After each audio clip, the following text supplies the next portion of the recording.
নমস্কার, জয় শ্রী গণেশ। প্রত্যেককে জানাই স্বাগতম। আলোচনা করছি রবি বুধের বুধাদিত্য যোগ নিয়ে, যে যোগটি তৈরি হচ্ছে জুন মাসের 15 তারিখে। আপনারা জানেন বর্তমানে আদিত্য বা রবি বা ভানু বা ভাস্কর বা তপন সে কিন্তু অবস্থান করছে কোথায়? বৃষ রাশির ঘরে। এবং 15ই জুন 2024 তিনি প্রবেশ করবেন বৃষ রাশি থেকে যে রাশিটিতে, সেটি হচ্ছে মিথুন রাশি, এবং সেখানে তার অবস্থান প্রায় 1 মাস। এন্টায়ার আষাঢ় মাস, বাংলা মাস, তিনি কিন্তু অবস্থান করবেন মিথুন রাশিতে। এবং সিগনিফিকেন্টলি 14ই জুন 2024 রাত্রিবেলায় 10টা বেজে কিছু সময় পরে বুধ গ্রহ প্রবেশ করবেন এই সেম রাশিটিতে, অর্থাৎ মিথুন রাশিতে। আপনারা জানেন রবি বুধ যখন একসাথে অবস্থান করে তখন বুধাদিত্য যোগ তৈরি হয়, যদিও অনেকগুলো শর্ত এর পিছনে রয়েছে। এবং প্রথম শর্ত, কিছু স্পেসিফিক হাউসে অবস্থান করতে হবে রবি এবং বুধকে একত্রে, এবং তার মধ্যে একটি নির্দিষ্ট হাউস হচ্ছে মিথুন রাশির ঘর। সুতরাং এখানে প্রপারলি যে বুধাদিত্য যোগ তৈরি হচ্ছে, I don't have any doubt regarding this. তাহলে বুধাদিত্য যোগ যদি তৈরি হয়, তার ইম্প্যাক্ট কেমন? সেটা কি ভালো দিকে যাবে না খারাপ দিকে যাবে? মিথুন রাশির রাষ্ট্রাধিপতি এই যোগের সাথে যুক্ত আছেন বা সংযুক্ত আছেন। এই যোগের সাথে মিথুন রাশির তৃতীয় পতি সংযুক্ত আছেন এবং মিথুন রাশির চতুর্থ পতি সংযুক্ত আছেন। আপনাদের জানিয়ে রাখি, রবি স্পিরিচুয়ালি আত্মাকে রিপ্রেজেন্ট করে, আপনারা জানেন অনেকে। আবার এই রবি হচ্ছেন গভর্নিং অথরিটি। এই রবি যার কাছে কোনো পাপ নেই, কারণ আগুনে পাপ থাকতে পারে না, থাকে না। আবার আমরা আরেকটা বিষয় খেয়াল করেছি, রবি হচ্ছেন পিতাকে রিপ্রেজেন্ট করে। রবির আরও অনেক ভূমিকা আছে, যার মধ্যে আমরা রাজা হিসেবেই রবিকে চিনি। পক্ষান্তরে যদি বুধকে দেখা হয়, তিনি ইন্টেলেকচুয়াল একটা প্ল্যানেট, তিনি যুবরাজ, তিনি তার সাথে সাথে আরও বেশ কিছু ভূমিকা আমরা বুধের মধ্যে দেখি। একজনকে অনুকরণযোগ্য যে গুণাবলী, সেটা বুধের মধ্যেই সর্বাধিক মাত্রায় থাকে। আবার বুধের মধ্যে শুধু এই গুণাবলী নয়, জড়ো করা। বৃহস্পতি কি করে? কম্পাইল করতে পারে। আপনার কাছে 5টা বাংলা বই আছে, বা 5টি বিভিন্ন ধরনের একই সাবজেক্টের বিভিন্ন লেখকের বই আছে। এই যে কালেক্ট করা, এটা বুধ পারে। তাই যাদের বুধ স্ট্রং, তারা বেশি কালেক্ট করতে পারে, সংরক্ষণ করতে পারে, জড়ো করতে পারে। কোনটা ভালো কোনটা খারাপ এই নির্বাচন করার ক্ষমতা বুধের নেই, যতক্ষণ না বৃহস্পতি সেই জায়গায় আসে। এই কারণে বিভিন্ন অর্গ্যানে মাঝে মাঝে যেটা হয়, বুধের প্রভাবে আমরা দেখি বিভিন্ন অবাঞ্ছিত পদার্থ চলে আসে। এবার যে বিশেষ বৈশিষ্ট্য বা বিশেষ কথাটা আমরা আলোচনা করব, যে এই সঞ্চারের প্রভাবে, এই বুধাদিত্য যোগের প্রভাবে ভালো হবে কতটা, খারাপ হতে পারে কতটা, ভালো কি কি ক্ষেত্রে হতে পারে। প্রথমেই জানাই, আপনাদের এই সময় খুব ভালো সাবজেক্ট চয়েস করতে পারবে। মাধ্যমিক উচ্চ মাধ্যমিকের পর বিভিন্ন রকমের কনফিউশন ছাত্রছাত্রীদের মধ্যে থাকে। তারা কনফিউজ থাকেন কোন সাবজেক্ট নিয়ে পড়বেন। মাধ্যমিকের পরে যেমন সায়েন্স হোক, আর্টস হোক, কমার্স হোক, এই নিয়ে একটা হ্যাভক ডিস্টারবেন্স আপনারা ফেস করেন। উচ্চ মাধ্যমিকের পর যেন এই ডিস্টারবেন্সের মাত্রাটা আরও বেশি, কারণ একটা নির্দিষ্ট স্ট্রিমে এত বেশি সাবজেক্ট অপশন, অনেকেই পাজলড হয়ে যান। তাহলে এই যে জুন মাসের 15 থেকে 29 জুনের মধ্যবর্তী যে সময়কাল, আমি মনে করি অনেকের ক্ষেত্রেই কিন্তু সঠিক একটা দিক নির্বাচন করার টেন্ডেন্সি তৈরি হবে। দ্বিতীয়ত, অনেকেই অলরেডি পড়াশোনা শুরু করে দিয়েছেন এবং বুঝতে পারছিলেন না পড়বো কি পড়বো না, কনফিউশন ইত্যাদি ইত্যাদি বিষয় ছিল। অনেকে এই সময় যেটা করবেন, বা জ্যোতিষশাস্ত্র বলছে করতে পারেন, যে আপনি হয়তো শুরু করেছিলেন সেটাকে চেঞ্জ করে আবার চেঞ্জ করে নিন, এবং এই ডিসিশনটা আপনার একটু বেটার হয়। এর সাথে সাথে আমরা দেখতে পারবো যারা এডুকেশন রিলেটেড বিষয়, একটু মেডিকেল, মেডিসিন ইত্যাদি ইত্যাদি বিষয়ের দিকে যেতে চাইছেন, তাদের ঝোঁক কিন্তু একটু বাড়তে পারে। ধরুন আপনি নিট দিয়েছিলেন, আপনি বুঝলেন যে হয়ে যাবে, ঠিক আছে, আপনি মোটামুটি প্রিপেয়ার্ড। আবার আপনি বুঝলেন হবে না, সেক্ষেত্রে আপনি ভাবলেন ঠিক আছে আর ট্রাই করবো না, নর্মাল একটা সাবজেক্ট নিয়ে গ্র্যাজুয়েশন করব। এক্ষেত্রে আপনার আবার মনে হতে পারে না, আমি নর্মাল সাবজেক্ট নিয়েও পড়ি, কিন্তু আরেকবার আমি চেষ্টা করব।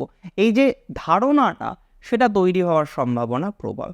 এই সময় আমরা দেখতে পারবো এডুকেশনের কারণে বিদেশের কিছু কানেকশন তৈরি হওয়া, বিদেশে পড়তে যাওয়া, সেটা মেডিকেল হোক, সেটা ইঞ্জিনিয়ারিং হোক, সেটি আদার্স যে কোনো ধরনের এডুকেশান পড়তে যাওয়ার চেষ্টা হোক, সেটা সাকসেসফুল করার উদ্দেশ্যে গমনের সংযোগ অনেকটাই বৃদ্ধিপ্রাপ্ত হচ্ছে। বিদেশের কানেকশান আসবে, ভিসা অ্যাপ্রুভড হবে, যেটা আটকে ছিল সেটা সমাধান হবে। অনেকের ক্ষেত্রে আমরা দেখেছি ভিসা হয়ে গিয়েছে, আপনার ধর্মপত্নীর হয়নি বা আপনার সন্তানের হয়নি, যে কারণে আপনি প্রচুর পরিমাণে মেন্টালি ডিপ্রেসড আছেন। অ্যান্ড আপনি যদি আমাকে জিজ্ঞাসা করেন এই জায়গাটা থেকে কতটা আপনি বেরোতে পারবেন, এই ভিসা পাবেন কিনা, আদতেও যেতে পারবেন কিনা, এই ধরনের যাদের কোয়ারিজ আছে, আমি মনে করি হয়ে যাবে। শুধুমাত্র লং ট্রাভেল বা ফরেন ট্রাভেল নয়, যারা শর্ট ট্রাভেল করতে চাইছেন তাদের ক্ষেত্রেও সংযোগ কিন্তু আছে। শর্ট ট্রাভেল করার ক্ষেত্রেও ধনাত্মকতার মাত্রা বৃদ্ধিপ্রাপ্ত হবে যদি আপনার রাশিটি নিশ্চিতভাবেই হয়ে থাকে। কী রাশি? যদি আপনার রাশিটি হয়ে থাকে মিথুন রাশি। মিথুন রাশির ক্ষেত্রে যেহেতু চতুর্থপতি ইনভলভ আছেন, আমরা এক্ষেত্রে কিন্তু দেখতে পারবো আপনার গৃহজ ইত্যাদি বিষয়ের সমস্যা মিটবে, কিছু কাগজপত্র সংক্রান্ত সমস্যা মিটতে পারে, দূরের কোনো আত্মীয়ের সাথে পুনরায় রিলেশনশিপ ঠিক হতে পারে, মায়ের স্বাস্থ্যের ইমপ্রুভমেন্টের জায়গা অনেকটাই বেশি দেখা যাচ্ছে, নতুন প্রপার্টি কেনা, নতুন বিল্ডিং কেনা, নতুন ফ্ল্যাট কেনা, এই ধরনের টেন্ডেন্সিগুলো কিন্তু বৃদ্ধিপ্রাপ্ত হবে। অনেককেই দেখতে পারবো এই সময়ে প্রপার্টি কেনা বা এই ধরনের সমগোত্রীয় বিষয় নিয়ে একটু হয়তো বেশি মাতামাতি করবেন বা প্রপার্টি কেনার চেষ্টা করবেন। অনেকেরই যদিও এর আগে ক্রয় করতে গিয়ে কিছু জটিলতা এসেছে এবং আমি মনে করি আইনি জটিলতাও এসেছে। আপনি অবশ্যই চাইছেন সেখান থেকে বেরিয়ে আসার, আর কেই বা বেরিয়ে আসতে চায় না, তাই না? কিন্তু আপনি এখনও সেরকম একটা সমাধানযোগ্য জায়গা পাননি। আমি মনে করি এই ধরনের ক্ষেত্রে পজিটিভিটির মাত্রাটা বাড়বে। অফিসে, আদালতে, আপনার কর্মস্থানে আপনার দক্ষতা বৃদ্ধির যোগ রয়েছে, সম্মান বৃদ্ধির যোগ রয়েছে। আপনারা জানেন রাশিপতি রাশিতে আসলে সম্মান বৃদ্ধির জায়গাটা বেড়ে যায়। যদিও মিথুন এমন একটি রাশি, তারা যতই করুক সাধারণত সেই সম্মানটা এরা পায় না, বাট এই 15 দিনের মধ্যে সম্মান প্রাপ্তি হতে পারে, এই 15 দিনের মধ্যে কোনো ধরনের প্রমোশন হতে পারে, এই 15 দিনের মধ্যে আপনার পথ পরিবর্তন হতে পারে এবং নট অনলি দ্যাট, এই সময় কিন্তু কিছু চেঞ্জের একটা ভাইবস আসতে পারে। নাও পয়েন্ট ইজ দ্যাট চেঞ্জ করব কি করব না সেটা কিন্তু একটু বুঝে শুনে করতে হবে। অন্যান্য রাশির ক্ষেত্রে যেমন আমি সহজেই বলতে পারছি চেঞ্জ করবেন, মিথুনের ক্ষেত্রে কিন্তু সেটা বলতে পারছি না। মিথুন রাশির ক্ষেত্রে দেখুন 3টে নক্ষত্র আপনারা প্রত্যেকেই জানেন। মৃগশিরার ক্ষেত্রে স্পেসিফিকভাবে যদি কয়েকটা বিষয় দেখি, দেখুন মৃগশিরার অ্যাকচুয়ালি কিন্তু হেলথের ইমপ্রুভমেন্ট থাকবে, তবে ব্যথাশুলো বাদ দিয়ে যাদের ব্যথার প্রবলেম, যে কোনো ধরনের পেন আছে, হাঁটতে অসুবিধা হয়, কোনো একটা পেন নিয়ে বাজে বাজে ভোগেন, তাদের ক্ষেত্রে কিন্তু সমস্যা হতে পারে। মৃগশিরার ক্ষেত্রে ইমপ্রুভমেন্ট থাকবে তার প্রফেশনাল লাইফে, এবং মানিটারি বিষয়ে এই সংযোগ বিশেষ প্রভাব বিস্তার করবে না, তবে মৃগশিরার সম্পর্কের ক্ষেত্রে ইমপ্রুভমেন্ট করতে পারে, পরিবারের সাথে পারিবারিক সম্পর্কগুলো ইমপ্রুভ করতে পারে। এই সংযোগ পার্সোনাল লাইফের ক্ষেত্রে ডিরেক্টলি অ্যাটাচ নয়, তবে পারিবারিক সম্পর্ক ইত্যাদি সম্পর্ক ইমপ্রুভ করার অনেকটা অবকাশ দেখতে পাচ্ছি নক্ষত্র যদি মৃগশিরা হয়ে থাকে। মৃগশিরা নক্ষত্রের জাতক জাতিকাদের পারিবারিক ডেভেলপমেন্ট থাকছে, নতুন ভাগাভাগি হতে পারে। ভাগাভাগি বলতে আপনি হয়তো জমি আছে, একটা হিউজ প্রপার্টি আপনাদের আছে এবং আপনারা চাইছেন সেটাকে পার্টিশন করতে, কিন্তু কোনো একটি কারণবশত সেটা করা হয়ে ওঠেনি। এই ধরনের বিষয়ে কিন্তু পজিটিভিটির মাত্রাটা অনেকটাই বৃদ্ধিপ্রাপ্ত হবে। মৃগশিরা নক্ষত্রে জাতক জাতিকাদের কিছু অ্যাচিভমেন্ট রিলেটেড বিষয় ঘটতে পারে, লাইক আপনি সেলফ প্রফেশনে আছেন, প্রফেশনাল ডেভেলপমেন্ট করার চেষ্টা করছেন, সেক্ষেত্রে ধনাত্মকতা কিন্তু বাড়তে পারে। সেলফ প্রফেশনে চেঞ্জের সম্ভাবনা আছে। আপনি ইন্স্যুরেন্সের সাথে ছিলেন, আপনি দেখছেন না আমি আর ইন্স্যুরেন্সের সাথে থাকবো না, আমি একটা অন্য বিষয়ের সাথে অ্যাটাচড হবো, সো এই ধরনের টেন্ডেন্সি বাড়তে পারে। মৃগশিরার সোশ্যাল মিডিয়ার উপর ডিপেন্ড করে যারা জীবন জীবিকা নির্বাহ করেন তাদের সংযোগ কিন্তু তুলনামূলকভাবে শুভ দেখছি। ডেফিনেটলি পজিটিভিটি বৃদ্ধিপ্রাপ্ত হবে বা পজিটিভ আউটকাম অনেকটা বাড়তে পারে মৃগশিরা নক্ষত্রের জাতক জাতিকাদের ক্ষেত্রে, যদি আপনি কোনো প্রপার্টি বা ইত্যাদি বিষয় ক্রয় করেন, that will be good enough.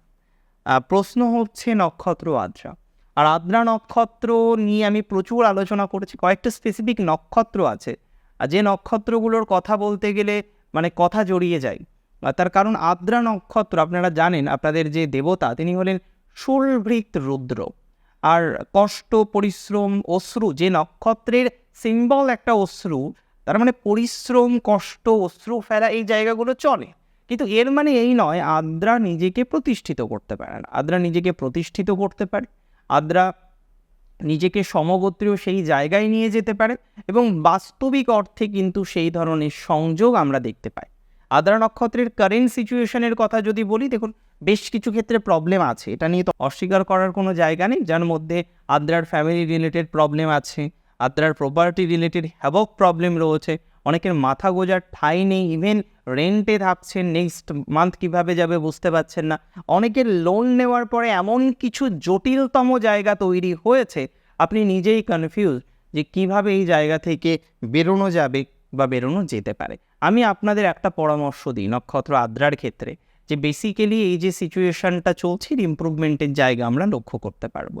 Adra নক্ষত্রের জাতক জাতিকাদের ক্ষেত্রে তাদের পরিবার পরিজনদের থেকে কিছুটা পজিটিভ ভাইবস আসার মতো সমন্বয় দেখতে পাচ্ছি, এবং তার থেকেও যে জায়গাটা বেশি পজিটিভ হবে বলে মনে করছি সেটা হলো আপনাদের পারিবারিক সম্পর্ক, প্রপার্টি ক্রয় করার কিছু বিষয় ইত্যাদি ইত্যাদি। এডুকেশনের ক্ষেত্রে আদ্রা এগিয়ে যাবেন, কোনো একটা এডুকেশন কন্টিনিউ করছিলেন, কোনো একটা কারণে কেটি হয়েছে বা সমস্যা হয়েছে, সেই জায়গাটাকে রিকভার করার টেন্ডেন্সি অনেকটাই বৃদ্ধিপ্রাপ্ত হতে পারে আদ্রা নক্ষত্রের জাতক জাতিকাদের। অ্যান্ড আরেকটা কথা বলি, আদ্রা নক্ষত্রের জাতক জাতিকাদের কিন্তু শত্রুর সংখ্যাটা বেড়েছে, একটু সাবধানে থাকতে হবে। শত্রু কিন্তু কিছু ইনভেস্ট করাতে পারে এবং ভুল ইনভেস্টমেন্ট হতে পারে, এখানেও একটু সচেতনতা রাখতে হবে। এর পরের নক্ষত্র পুনর্বসু। পুনর্বসুর এমনিতে পরিস্থিতি মধ্যম, বিবাহ সংক্রান্ত বিষয়ে কিছুটা ধনাত্মকতা বাড়তে পারে। পুনর্বসুর এমনি একাডেমিক এক্সিলেন্স বৃদ্ধির সম্ভাবনা রয়েছে। অনেকেই দেখা যাবে যে কোনো একটি বিষয় নিয়ে সেলফ প্রফেশন করার মানসিকতা বা চেষ্টা সেটা হয়তো বৃদ্ধিপ্রাপ্ত করতে পারেন। বর্তমানে হয়তো আপনি তেমন কিছু করেন না, সেলফ প্রফেশনে কানেক্টেড হলেন, আপনি হয়তো এমন কোনো একটা বিষয়ের সাথে যুক্ত হলেন যেটা ট্রেডিংকে রিপ্রেজেন্ট করে। এখন ট্রেডিং হবে কি হবে না টোটালি ডিপেন্ড করবে আপনার বার্থ চার্টের উপর, বাট কোথাও যেন গিয়ে আমার মনে হয় এই টাইমটা কিন্তু ট্রেডিংয়ের জন্য খুব অনুপযুক্ত নয়। আর একটু টাইম লাগবে ট্রেডিংয়ের ক্ষেত্রে। 19শে জুনের পর থেকে আমার মনে হচ্ছে পজিটিভিটির মাত্রাটা ট্রেডিংয়ে বাড়বে। আর একটা কথা কি জানেন তো, পুনর্বসু নক্ষত্রের জাতক জাতিকাদের রিলেশনশিপের জায়গাটা মিডিওকর থাকবে, এই সংযোগ এই বিষয়ে খুব একটা প্রভাব বিস্তার করবে না। আর একটা কথা আপনাদের বলি পুনর্বসুর ক্ষেত্রে, এমনিতে বিদ্যা ইত্যাদি ইত্যাদি বিষয় ঠিক আছে, চাকরি পরিবর্তনের সুযোগ পাবেন। এখন করবেন কি করবেন না সেটা সম্পূর্ণ আপনার ব্যক্তিগত ব্যাপার, তবে আমি মনে করি যদি সুযোগ আসে চাকরি পরিবর্তন করার, করে নিতে পারেন, এটা খুব একটা খারাপ হবে বলে মনে হয় না, অ্যান্ড আমি মনে করি সেটা পজিটিভ দিকেই যাবে। এর পরের যে বিষয়টা নিয়ে আমাদের আলোচনা করতে হবে পুনর্বসু নক্ষত্রের জাতক জাতিকাদের, সেটি হচ্ছে তাদের হেলথ। এই সংযোগ হেলথের উপর খুব বেশি প্রভাব বিস্তার করছে না, তবে ওয়েলথে সামান্য একটু প্রভাব বিস্তার করতে পারে, যোগাযোগ ইত্যাদি ইত্যাদি ক্ষেত্রগুলোকে ইমপ্রুভ করবে। দেখুন আজকের আলোচনাটা ছিল খুব সাধারণ এবং যেটি আমরা বুধাদিত্য যোগের ভিত্তিতে আলোচনা করলাম। আজকের অনুষ্ঠান সম্পর্কে আপনার যে কোনো মতামত অবশ্যই গ্রহণযোগ্য, আমাকে জানাবেন আপনার মতামত। আর প্রচুর পরিমাণে ভালো থাকতে হবে, অনেক বেশি ভালো থাকুন আপনারা প্রত্যেকে। শেষ করছি আজকে এখানেই। জয় শ্রী গণেশ।